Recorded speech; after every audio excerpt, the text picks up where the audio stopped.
Hey, good morning, everybody. A few days ago, I think it was a few days ago, I posted a video on Chick Corea's Spain. And I had put tabs up on the screen and played everything slow. But I had improvised a solo in the middle, which I included the tabs for.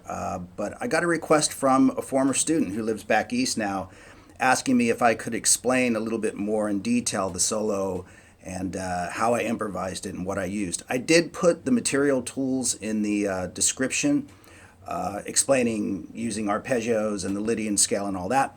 But he kind of wanted to know exactly where I used those things and what went on. So I'm going to attempt to do that right now because I thought it might be kind of an interesting lesson.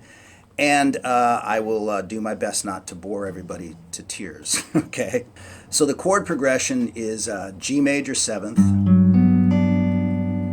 to F dominant 7th, F sharp dominant 7th, E minor 7th, A13 or A7, whichever you prefer, and then D major 7, back to G major 7, C sharp dominant 7th, or I prefer C sharp 7th sharp 9, back to F sharp dominant 7th, and then we move to B minor, and the progression resolves to B7.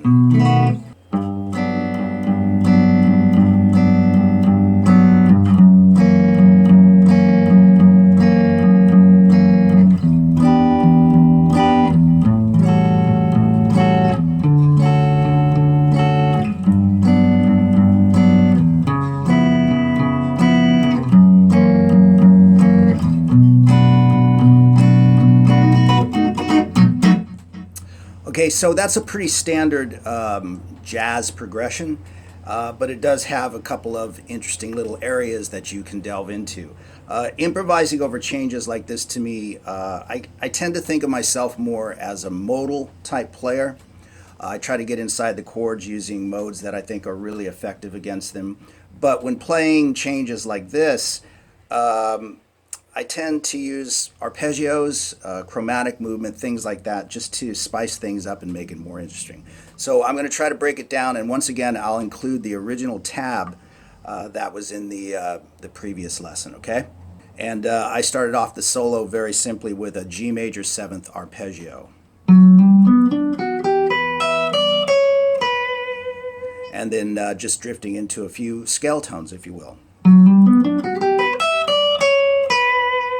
And then as it moves to the F sharp dominant 7th, I played this phrase.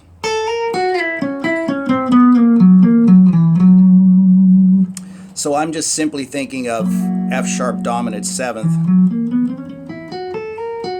and what I kind of look at as a chord scale, if you want to call it that.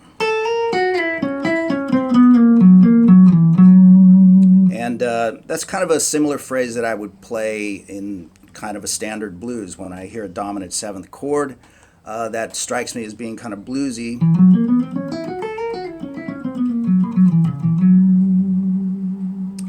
And then as it moves to the E minor 7th chord, from the F sharp note, I simply walked down chromatically. And once again, it is an E minor 7th chord, and I just kind of played inside that chord.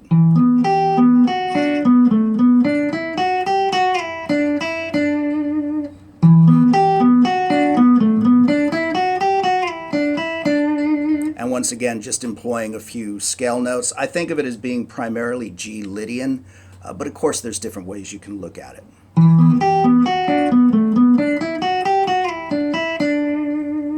And you wind up on the A13th chord.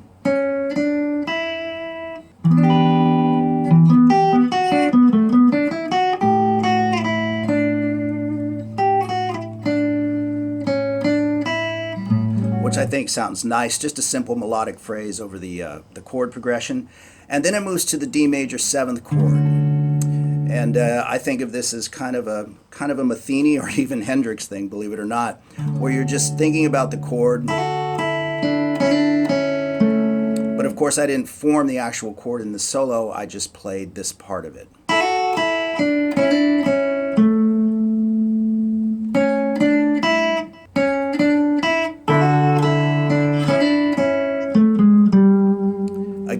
chromatic movement, moving to the G major 7th.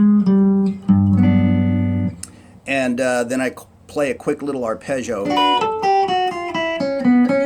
with some chromatic lines again. I love chromatic lines.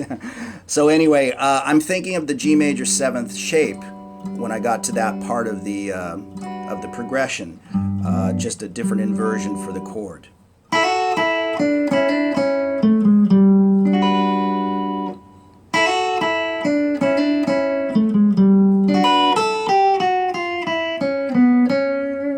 So this is where the progression moves into the C sharp dominant 7th or the 7th sharp 9.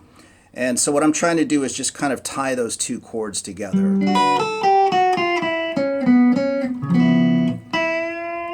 Bending up to the major 3rd of the C sharp dominant 7th.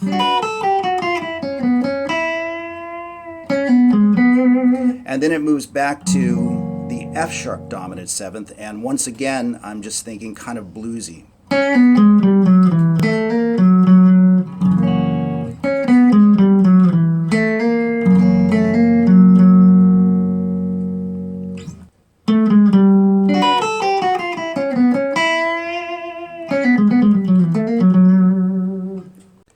And then we land on the B minor 7th chord, which resolves to a dominant 7th. For that bit, I basically just played a B minor pentatonic scale. I think there's a flat 5 in there as well.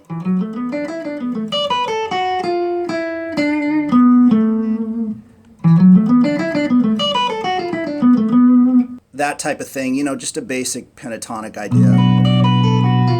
A little blues flavor in there. But then it resolves to the dominant 7th. In which case, I actually chose the 5th mode of the E harmonic minor scale, and I'll explain that in just a little bit. But you come off of the phrase,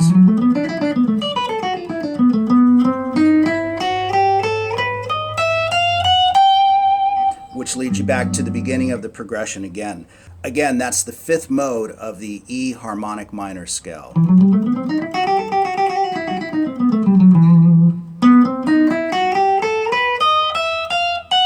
There's a little chromatic movement in there again. I'm staying true to the scale for the most part. Kind of drifting into the major and walking to back to the G major 7th. From there, I just kind of emphasize, I like to pull out the things in a chord that makes them sound like what they are, right? So I'm just kind of emphasizing the major 7th of that.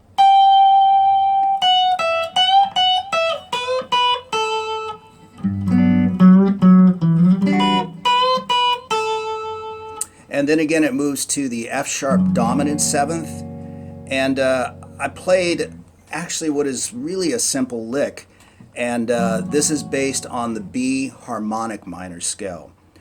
And again, I will explain that, how I view that particular scale with dominant 7th chords. And the lick is like so.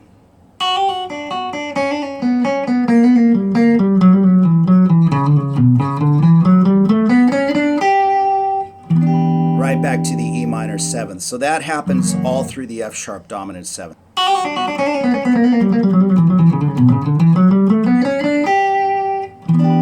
Right into the E minor 7th, back to the A 13th, D major 7th, and I just play a set of descending octaves off of the 3rd of the chord, because I think it kind of ties in with Chick's melody.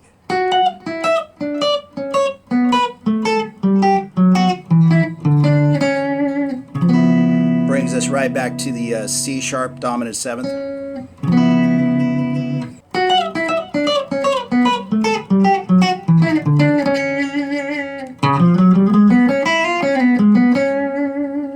So again, we're on the C sharp dominant 7th at this point, and again I use that blues phrase that I had used earlier, where I see it as sort of a chord scale.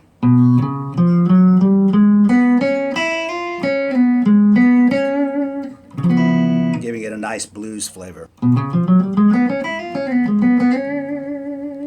And then of course it lands on the B minor 7th chord now, and I simply played some minor double stops. Resolves to the major, and that's it really.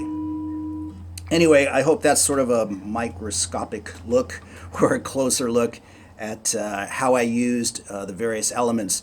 And I did mention that I would talk about the dominant sevenths. I see dominant 7th chords, diminished chords, and the harmonic minor scale, or even the 5th of the harmonic minor scale, as being in the same harmonic family, belonging to the same thing. So for instance, if it's a B dominant 7th chord, I think the E harmonic minor scale sounds pretty good against that, a 4th above the chord. Or again, you can look at it as simply the 5th mode.